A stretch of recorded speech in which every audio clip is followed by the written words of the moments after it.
All right.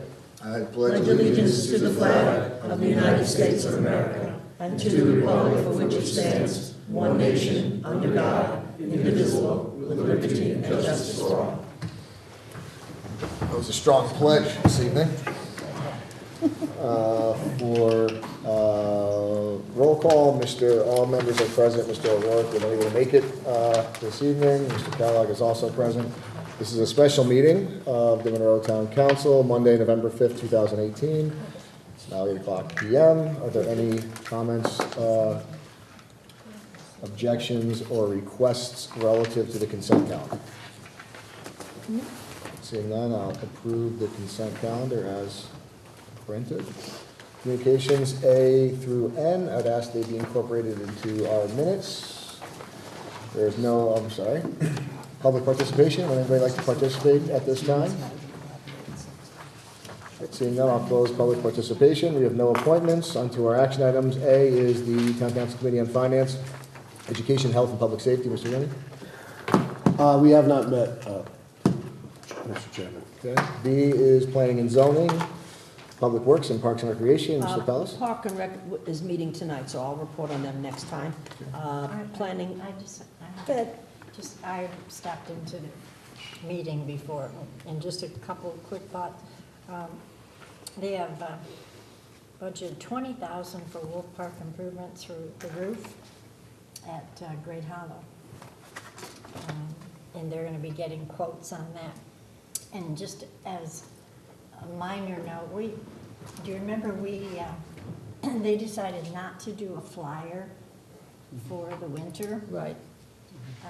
And our discussion was whether that would have any effect on attendance and stuff. And tonight they had reported that there was very little difference between people signing up and stuff without the flyer. They did do an oversized postcard and directed people to the website instead. Because that's what I looked at that when as a more resident. Right. And they said most people were just going to the website and Right. stuff. So interesting to keep in mind. Okay. That's it. Okay, so for planning and zoning, they had two meetings a week apart, one after another. On October 25th, two members of the public addressed the commission concerning revisions to a current regulation concerning the keeping of animals, specifically fowl. The two members of the public wanted to express the importance of revising the current language of the regulation and want to express their support of modifying the current regulation. The two members wanted more Monroe residents to have the ability to keep fowl and increase the number of fowl that a property can have. Then Timothy Hill subdivision had a request for a 180-day extension. The commission granted a 90-day extension as allowed by the Connecticut general statutes. And the applicant can apply for another 90 days when the current one expires. Deer Meadows Estate subdivision, which we'll be discussing tonight during the meeting because Whitetail Drive is part of it. The commission deemed the subdivision improvements complete, thereby rendering a statement of satisfactory completion in accordance with subdivision regulations section 111-202G, with a recommendation to the town council for acceptance of Whitetail Drive as a public road and final release of the standing performance bond subject to conditions. And then the meeting last Thursday on November 1st, they had a special exception permit application pertaining to an existing non-conforming landscape business use which formerly converted a former dwelling structure to the present-day office, construction of a new garage, storage building to the rear, and associated site improvements to the site driveway, off-street parking, and drainage facilities. Special exception permit for Maple Drive, application for the remediation of unauthorized site clearing, fillings with millings and related site disturbances, including within the regulated wetland upland review area. Proposal seeks to install an asphalt driveway and landscape remediation. And that hearing is continued to December 6th. And there's a subdivision regulation text amendment for open space, which we heard about through the Commission on Conservation. And their meeting, by the way, is Wednesday night. So Planning and Zoning Commission proposed Chapter 11, subdivision of land regulation text amendment, amending and expanding the standards and requirements of Section 111-301, open space. And that was a closed hearing. That's it for me. Okay. Moving on to C is LNA, Mr. Reed. We did meet tonight, and we will be going over those individually in our new business. Mr. Reed. D, strategic planning, Mr. Condon. Strategic planning met on 10/23. We approved some bills for the architect, and we also gave back to the fire marshal and the fire chief of Station 1 4 different plans to look at, review, and come back to us with their suggestions and justification. Okay, thank you very much. Moving on to EMS building, Mr. Rooney. Thank you, Mr. Chairman. We did meet. We have a resolution regarding Jacuzzi Humes Architects, the EMS facility, or the EMS facility architectural services contract coming up in new business. I wasn't able to attend the meeting. The meeting was run by the Vice Chair, Mike Vitello, who's here to answer any questions when it comes up, so I would hope that you would refer to him in new business. Thank you very much. Fire Services Study Committee, Mr. Condon. We've met on November 8th. There's a follow-up meeting with the different plans for the fire services. That's going to be met with a follow-up meeting and agreement for the ECRI study on 12/9 to be presented to Town Council on 12/10. Great, thank you very much. And First Selectmen's update, Mr. Kellogg. And I just realized I didn't pass these down yet, so my apologies, they're on their way. Two items for tonight. One is I'm pleased to announce that we've hired a Director of Community and Social Services. Amy Lachioma is joining us. She started today. She has a bachelor's degree in social work, has worked in the field for 15 years. She's a Monroe resident.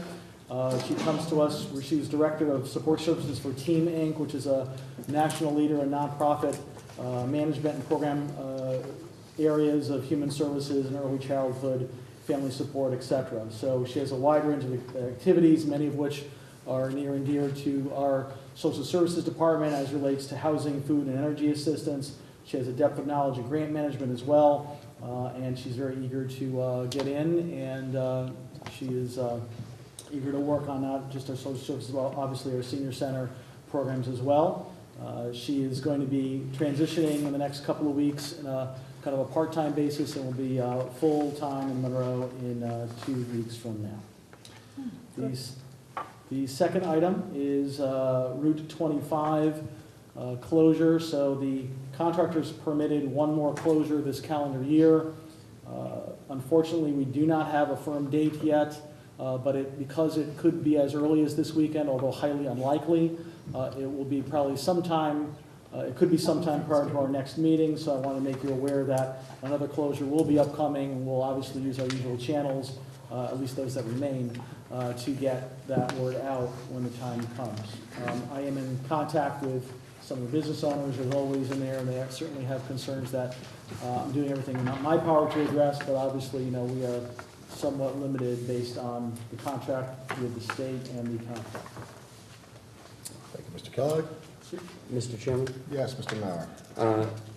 one thing that has been brought up in the Commission on Aging with the Director of Community and Social Services, I know that the Commission on Aging the members of the Commission on Aging expressed some discontent that when the search first started, that they were not involved, having been so directly involved with our previous director. They did reach out to the selectmen, who then did bring Helmer, the chair, on to with interviews with the final candidates. So that was something that was remedied, but something that may want to be looked at in the future when such positions come on, to maybe bring the commissions in a little bit earlier, because they did express some surprise that they were not brought into the fold a little bit earlier than they were with regards to that. Mr. Kellogg, would you like to address that? I'm not sure I understand your aging was not brought into the interview process, because the chair was. To my understanding, at the last Commission on Aging meeting, which was when the process first started, Right? the Commission on Aging, the members had expressed that interviews had started, that Correct. and that they had not yet been brought into the fold. Because there was not yet a candidate to present to them, And which I expressed to the chair. and there has not been a meeting since. This was our next meeting is actually on Wednesday, but this was just a report from the last meeting, which was at the very beginning of this process. And it's just something that they, as commission members, felt that they should have been brought into the fold earlier. I don't know why they would be brought in on initial interviews when we're still vetting candidates. So My job is to report what the members are saying as the town council liaison. That was something that they were saying. I'm not giving my opinion one way or the other. I just wanted to express the concerns of those commission members as I am their liaison to town council. But you did indicate that it's something that you think town council should look into, so I think that is a pretty Well, much a statement of without- your opinion. So I think Mr. Kellogg's point was, do you think, is it your opinion as member of council that every time an department opening happens, we should bring whatever relevant commission is on well before there's any candidate? With all due respect, Mr. Chairman, that's not what I was stating. Okay. What I was Give you an opportunity stating, to correct yourself. what I was stating is that it was something that should be looked into as to whether or not they were brought in only upon request, or as to whether or not they should be. It's something to consider when the first selectman is starting any interview process, is how these commission members felt that they were left out in the cold. The decisions that the selectman makes in regards to that, and whether they still feel that way, I can't report, as we haven't had another meeting, as I stated. But that is what their feelings were in the last meeting that I had.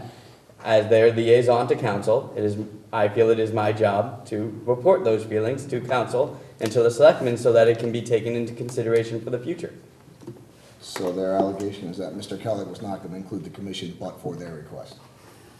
That's what you're saying? That's what he said. At that point, that was their feeling, is that they were not going to be involved whatsoever unless they requested, So which is why. this is a pretty powerful forum that you have, and I typically don't allow comments from council members to the first selectman, but since we've started, I just want to make sure Mr. Kellogg has the opportunity to respond, because you're saying some pretty strong things about what happened, and it seems like they are perceptions about what happened, and that's what you appear to be reporting, what was told to you, and the commission's perception was that Mr. Kellogg was not bringing them in, and then once they contacted him, he decided to, based upon that contact, bring them in. Is that what you're saying, that the perception is? That was their perception at the last meeting. Okay, so I just want to make sure you have the opportunity to respond to that. Thank you, and that perception is completely inaccurate. Okay. I've had conversations with the chair, and every time there's been a department head vacancy, I've brought the chair of the respective commission or board in at the point when I felt it was appropriate, when we had an appropriate point when we had a final candidate, so. And if there's any further discussion of that at their meetings, I'm happy to report that back to the commission. And as far as looking into it, I mean, that was not your first hire since you've been the selectman, correct? That's correct. And there's been other departments Parks and and/or Rec. commissions that you've brought in at the pertinent time, correct? The chairman of Parks and Rec was brought in on the Parks and Rec.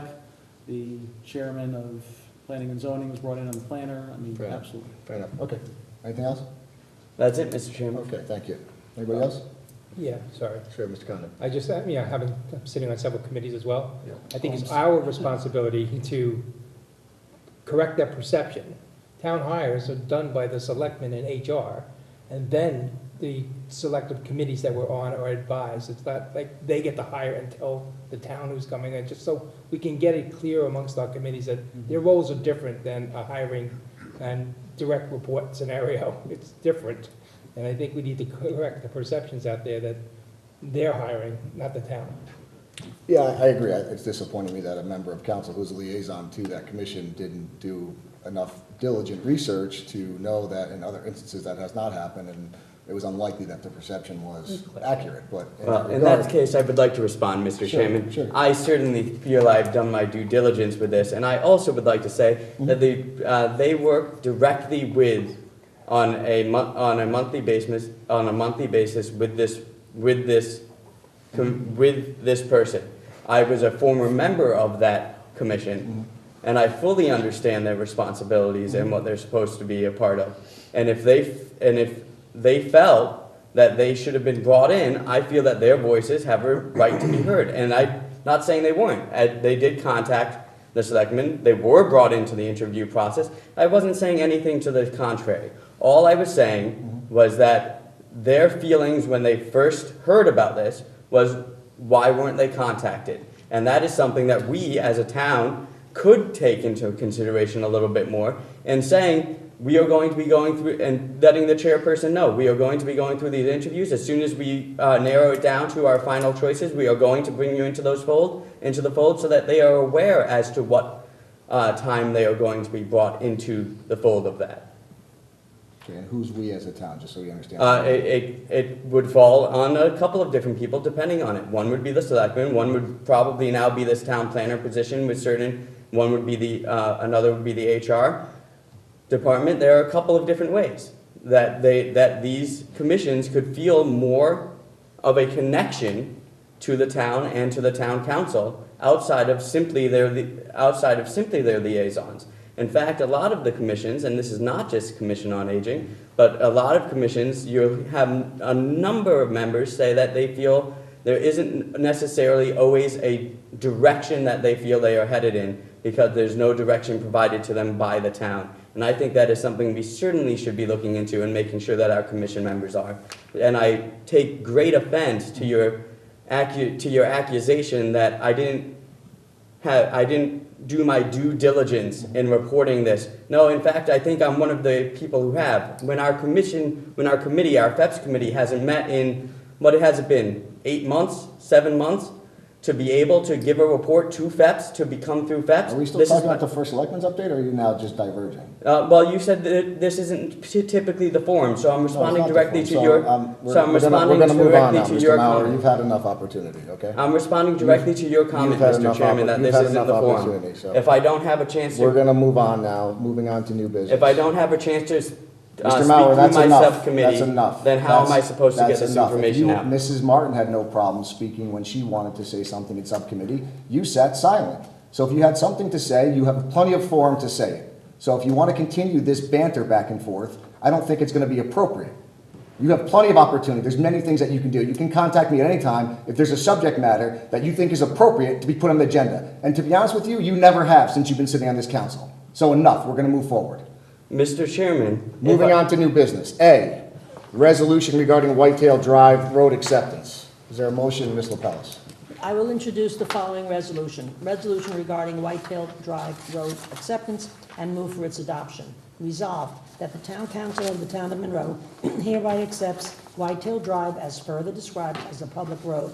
Whitetail Drive, 1,382.74 linear feet, more or less, consisting of parcels number 10 and 11, as shown on the approved Deer Meadow Estates subdivision map as recorded in the office of the Monroe Town Clerk and designated as record map 3133, commencing at the westerly street line of Hammertown Road, running southwesterly approximately 1,382.74 feet, more or less, to its terminus at the shared property line with NF Jack Montijo Dominigos and Jack D'Olivieri. Motion by Ms. LaPellis. Is there a second? Second by Mr. Condon. For discussion purposes, Mr.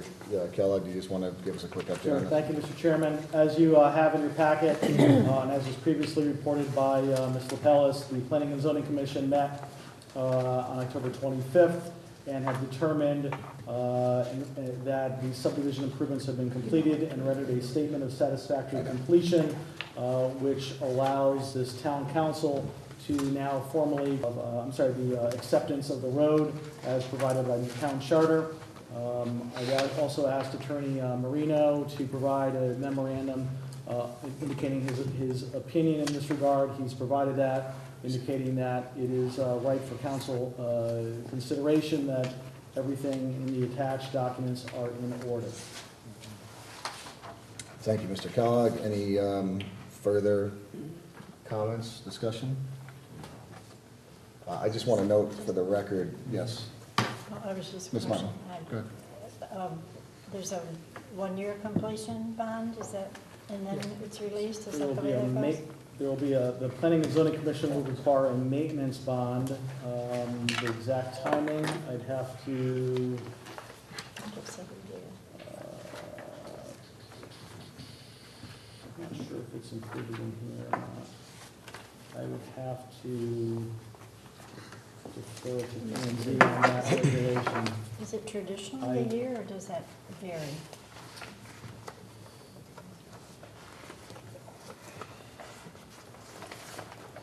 Yeah, page Don't 1. know if the warranty, A 1-year maintenance It's a one-year contract? maintenance bond. usually, yeah, I'm just Okay. looking for a confirmation somewhere, but my recollection was 1 year maintenance. Yeah, here it is, It 1 year does. maintenance. It's 1 year maintenance bond. Yep. Okay, thank you. I'm all good. Any further discussion? I just want to note for the record that I, in my capacity as an attorney, have represented Wheeler Road Investments LLC with regards to a property located in this subdivision. It was the sale of one of the lots, had nothing to do with the road. I don't believe that in any way forces me to recuse myself upon this, this particular vote. I don't have a financial interest in the roadway at all, or the company at all, but I did represent them in the individual capacity of a sale, so I just want to see if anybody has any objection to me voting. I'm happy to recuse myself if they think it's more appropriate. Right. So with that caveat, any further discussion? I'll call for a vote. All those in favor and against, motion carries 8-0.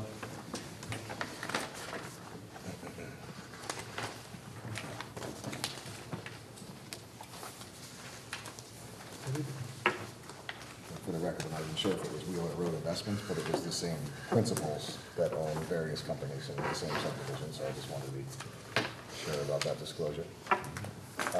Moving on to new business, item B is the Jakunski Humes EMS Facility Architectural Services Contract. Mr. Pellis?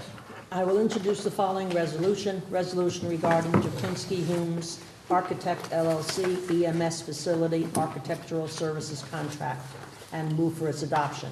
Resolved that Kenneth M. Kellogg, First Selectman of the Town of Monroe, is authorized to execute and deliver on behalf of the Town of Monroe the A1A standard form of agreement between owner and architect and any associated documents by and between Jakunski Homes Architects LLC for the architectural services related to the EMS building project.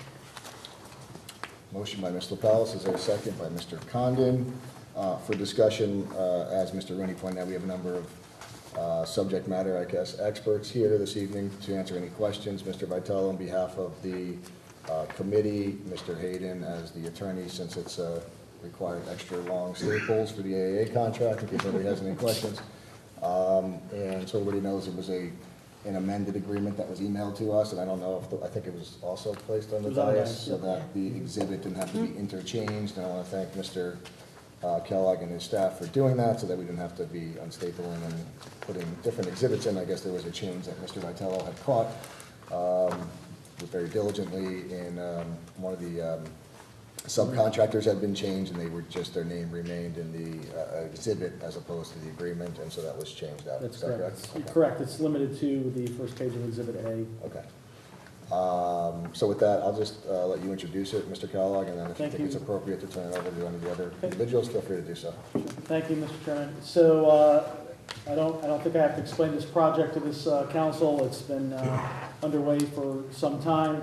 As you know, at the most recent town meeting for bond authorizations, we approved the first phase of this project to cover the architectural costs related to being able to go out to bid for this project. So subsequent to that, and also subsequent to the EMS Building Committee, in a parallel path, also conducting an RFP and selecting Jakunski Humes as the desired architect. We've entered into the contractual negotiations with them. This contract would cover the entire scope of services, inclusive of future contract management. But as you know, because only the funding is approved for the first phase, that portion of the contract would not be, the funding required for that portion of the contract would only be available if subsequent funding were approved by the town. And that is covered in Exhibit B, which Mr. Attorney Hayden had put together, which clearly indicates that funding has to be available for any portion of this to be enforceable, essentially.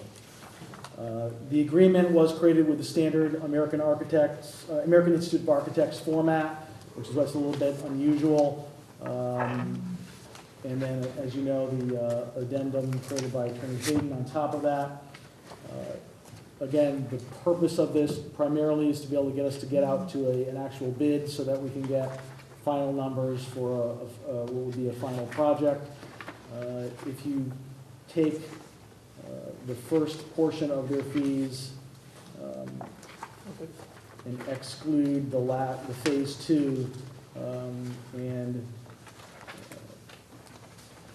what page that's on.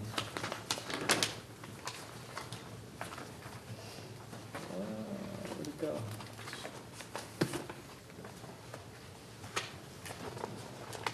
I had this tab and I lost it. It starts on page 21. So under phase 1, although there's not a subtotal for phase 1, that gets you to basically $133,000. If you add into that the allowances for the other portions of it that we discussed at the town meeting for surveys, engineering, bidding expenses, and contingency, that gets us to within the amount that was approved within the bond resolution. So that said, the committee, again, as you said, the committee went through this in detail with both the representatives from Jakunski Humes while Attorney Hayden was present to further discuss some of the specifics of this, the technical aspects of it, and they indicated they were very comfortable with the final document. So I think at this point I would say it is certainly ripe for consideration so that we can move this project forward to the next phase. Thank you, Mr. Kellogg. Mr. Vitale, do you want to just give us any input or your feeling, I guess, on behalf of the committee as to the agreement and where we are at this present time? Yes. Good evening, everyone.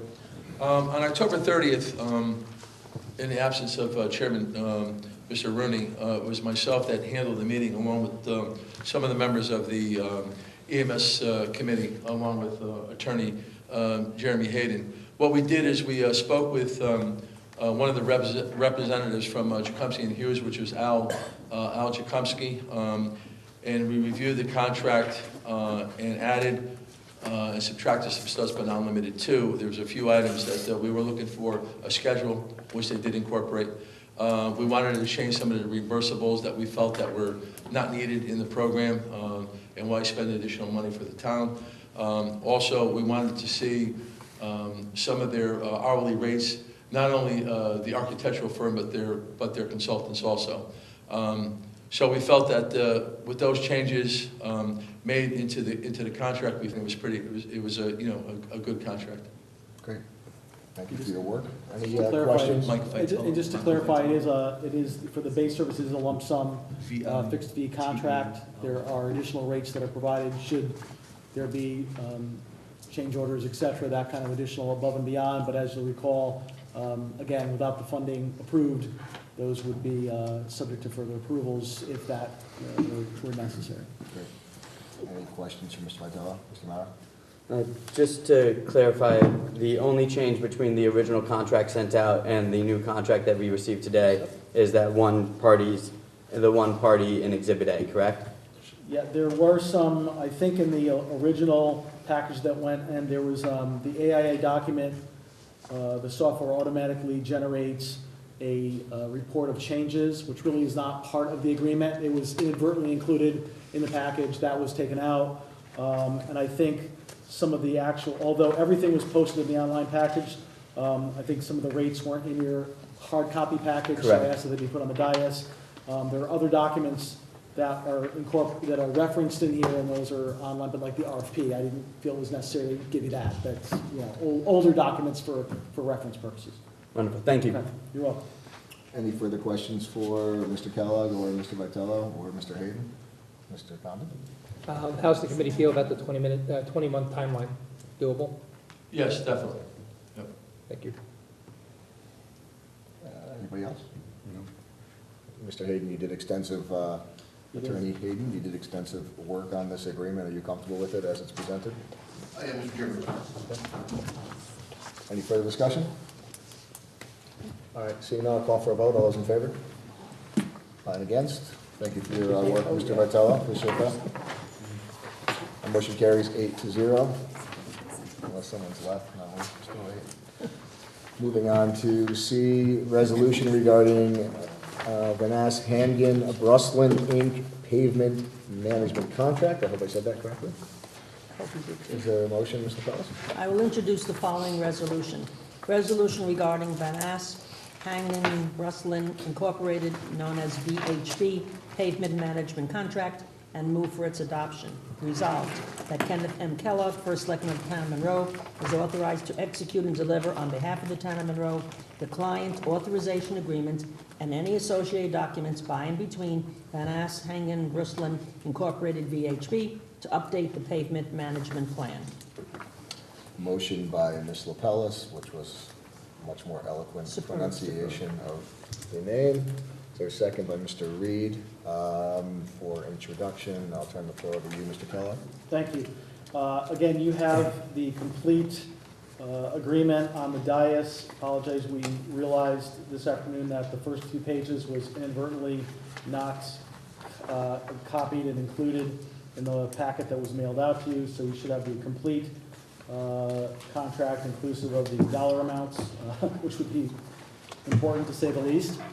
So as you'll recall, the town has undergone a couple of iterations of conducting an objective evaluation of our pavement conditions throughout town, utilizing a standardized pavement condition index process.